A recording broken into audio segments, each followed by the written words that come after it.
Video editing నేర్చుకోవడంలో ఇవాళ దేనైనా నేను ఇవాళ ఐప్యాడ్లో చేస్తున్నాను, అందుకే కొంచెం డిఫరెంట్గా ఉంది. ఇందులో చేస్తున్నప్పుడు నాకు సెపరేట్ ఆడియో అని కొత్త ఫీచర్ కనిపించింది. అంటే ఇందులో ఓకల్స్ కావాలంటే ఓకల్స్ ఉంచుకోవచ్చు, లేకపోతే ఇన్స్ట్రుమెంట్స్ కావాలంటే ఇన్స్ట్రుమెంట్స్, లేదా డ్రమ్స్ ఒకటి కావాలంటే, గిటార్ కావాలంటే, అలా చాలా యూనిక్గా అనిపించింది నాకు ఫీచర్. బట్ అది ప్రో వర్షన్ అని చూపిస్తుంది. నెక్స్ట్ రిమూవ్ బీజీలో 3 ఉంటాయి: auto removal, custom removal, క్రోమాకి. Auto రిమూవల్లో ఆటోమేటిక్గా సిస్టమే ఎడిటింగ్ సాఫ్ట్వేర్ డిటెక్ట్ చేసి రిమూవ్ చేస్తుంది. స్ట్రోక్ అంటే మనం చేసిన దానికి అవుట్లైన్ గీస్తుంది అనమాట. ఆ అవుట్లైన్కి కలర్స్ మార్చుకోవచ్చు, లేకపోతే ఆ అవుట్లైన్ ఫీచర్స్లో కూడా డిఫరెంట్ టైప్స్ ఉన్నాయి, గ్లో లేకపోతే స్ట్రోక్స్ అలా ఉంటుంది. సో అది మనకి స్ట్రోక్ ఆప్షన్. నెక్స్ట్ వచ్చేసి కస్టమ్ రిమూవల్.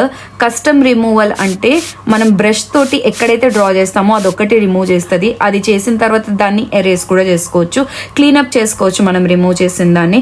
నెక్స్ట్ క్రోమాకి అంటే పర్టికులర్ ఒక కలర్ని సెలెక్ట్ చేసుకుంటే ఆ కలర్ మొత్తాన్ని ఎగ్జాక్ట్గా రిమూవ్ చేస్తుంది.